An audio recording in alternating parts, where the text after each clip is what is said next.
Hello.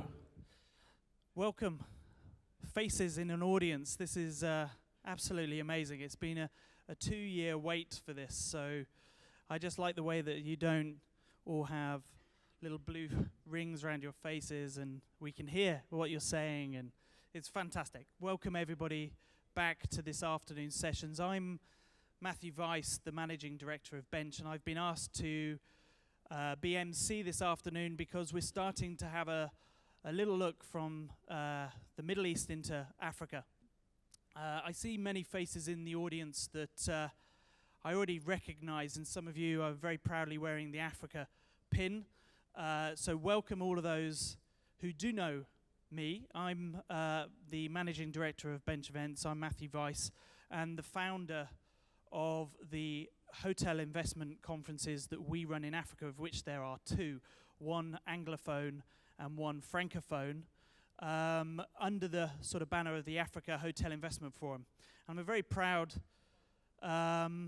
individual to have launched these events over a decade ago, and I'd like to welcome all of those who haven't been into the Africa community, and for them to take some real inspiration from what's going to be said about the market, some great learnings, and to understand what a special and interesting place the Africa continent really is.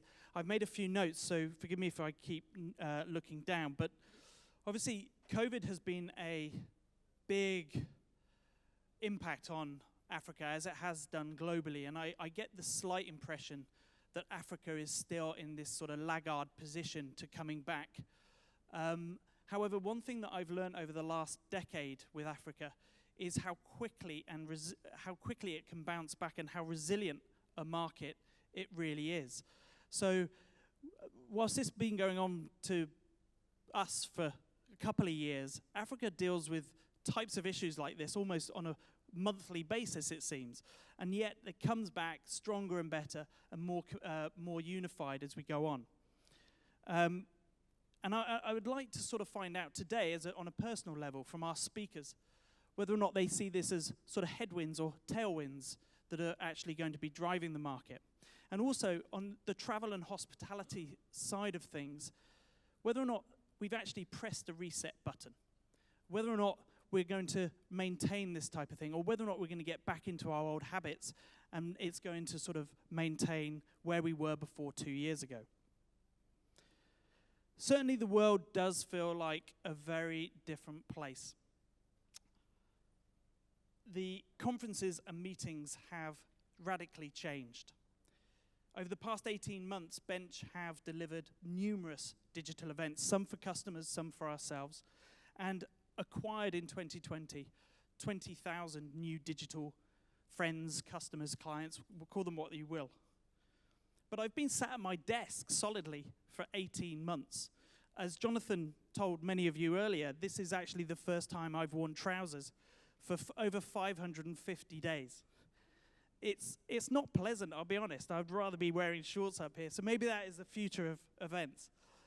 But this is the world we're living in. PCR test after PCR test, things up your nose, green lists, amber lists, green ticks, mask wearing, fist bumping, elbow bumping. I still didn't know how to pack my whole week's luggage into my hand luggage. I'd lost that knack.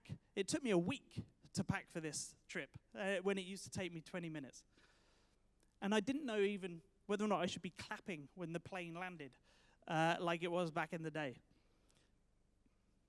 And yet, this feels like yesterday. This feels like it never stopped. And I'm so proud that this audience has come together, because significantly, of course, it signifies the opening of our discussions, our networking. But actually, it has some more significance than that. Because if you think about the message this is sending your clients, the MICE clients, the people that fill your hotels, this shows the hotel industry that we are open and we are ready for more of this. So a big congratulations for all of you to making this to start with. Have fun, because I read recently in a McKinsey report that they were looking at the business travel market, and they defined those individuals into 4 categories. And the one category that I will focus on makes up 60% of that audience. And that is an audience they called the FOMO, the fear of missing out. So 60% of all your clients coming in from business travel will do so quicker if they are believing that they're missing out, that they're missing the communication, they're missing the networking, they're missing the fun, they're missing the clients. So the more you can celebrate this, the more you can get online, share it on LinkedIn, share it on Twitter, whatever you do. In Trevor's case, probably the Filofax or something. But, whatever you do, just get out there, make some noise. Let's celebrate together. Let's celebrate together because we've done it. And normally at these types of events, I seek perfection. I look at the frayed edges. I'm worried that technology doesn't work quite as it should. But actually, this is perfection to me. This is perfection because we've got you guys in the room, and we're getting stronger, we're going forward, and we're delighted to be your hosts today.